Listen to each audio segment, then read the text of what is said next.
ಓಂ ಸಾಯಿರಾಮ್. ಶ್ರೀ ಸಾಯಿ ಸಚ್ಚರಿತ್ರೆ ಚಾನಲ್ಗೆ ಸ್ವಾಗತ. ಇವತ್ತಿನ ಸಾಯಿಬಾಬಾ ಅವರು ಮಾಡಿರುವ ಪವಾಡವನ್ನು ನಿಮ್ಮೊಂದಿಗೆ ಹಂಚಿಕೊಳ್ಳುತ್ತಿದ್ದೇನೆ. ಅಪ್ಪನಿಗೆ ನೋವು ಕೊಟ್ಟ ಮಗ. ಕೊನೆಯಲ್ಲಿ ಬಾಬಾ ಮಾಡಿದ ಪವಾಡ ನೋಡಿ ನೀವೇ ಆಶ್ಚರ್ಯವಾಗುತ್ತೀರಾ. ಶಿರಡಿ ಸಾಯಿಬಾಬಾ ಅವರ ಭಕ್ತನೊಬ್ಬ ತನ್ನ ತಂದೆಯ ಜೊತೆ ಕೋಪದಲ್ಲಿ ತುಂಬ ಕಠೋರವಾಗಿ ನಿಷ್ಠುರವಾಗಿ ಜಗಳವನ್ನು ಆಡುತ್ತಾ ಮಾತನಾಡಿದ್ದ. ಆ ಮಾತುಗಳಿಂದ ತಂದೆಯ ಮನಸ್ಸಿಗೆ ತುಂಬ ನೋವಾಗಿತ್ತು.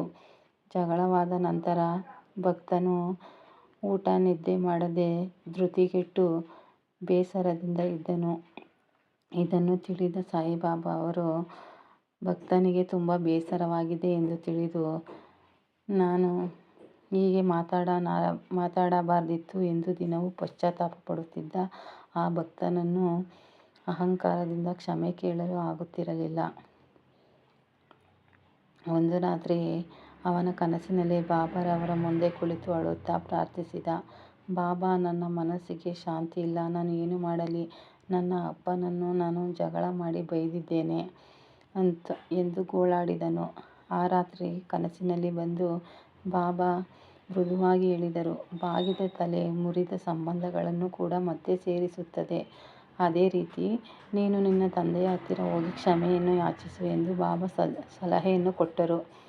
ಬೆಳಿಗ್ಗೆ ಎದ್ದ ಭಕ್ತನು ತಕ್ಷಣ ತನ್ನ ತಂದೆಯ ಹತ್ತಿರ ಹೋಗಿ, ಅಪ್ಪ, ನಾನು ಬೈದಿದ್ದು ತಪ್ಪಾಯಿತು. ನಾನು ಹಾಗೆ ಮಾತನಾಡಬಾರದಿತ್ತು. ನನ್ನ ಕೋಪದಲ್ಲಿ ನಾನು ತಪ್ಪಾಗಿ ಮಾತನಾಡಿದ್ದೇನೆ, ಕ್ಷಮಿಸಿ ಎಂದು ಕಣ್ಣೀರಿನಿಂದ ಹೇಳಿದ. ಅವನ ತಂದೆಯು ಕಣ್ಣೀರಿನಿಂದ ಮಗನನ್ನು ಅಪ್ಪಿಕೊಂಡರು. ಆ ಕ್ಷಣದಲ್ಲಿ ಇಬ್ಬರ ಕೋಪವೂ ದೂರವಾಯಿತು, ಜಗಳಗಳು ಕಡಿಮೆಯಾಯಿತು. ಮತ್ತೆ ಅದೇ ರೀತಿ ಎಂದಿನಂತೆ ಆ ಮನೆಯಲ್ಲಿ ಶಾಂತಿ ಮತ್ತು ಸಂತೋಷ ತುಂಬಿತು. ಆಗ ಭಕ್ತನಿಗೆ ಅರ್ಥವಾಯಿತು, ಬಾಬಾರವರು ಅಪ್ಪ ಮಗನನ್ನು ಒಂದು ಮಾಡಿದ್ದಾರೆ.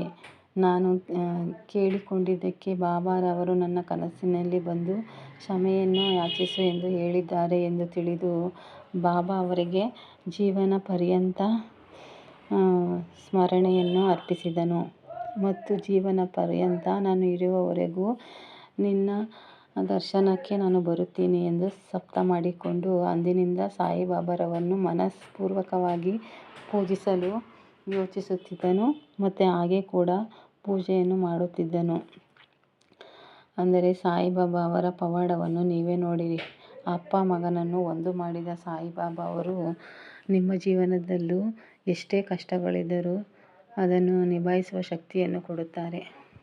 ಸಾಯಿಬಾಬಾರವರನ್ನು ನಂಬಿದವರು ಎಂದೂ ಸೋಲಿಲ್ಲ. ಓಂ ಸಾಯಿರಾಮ್.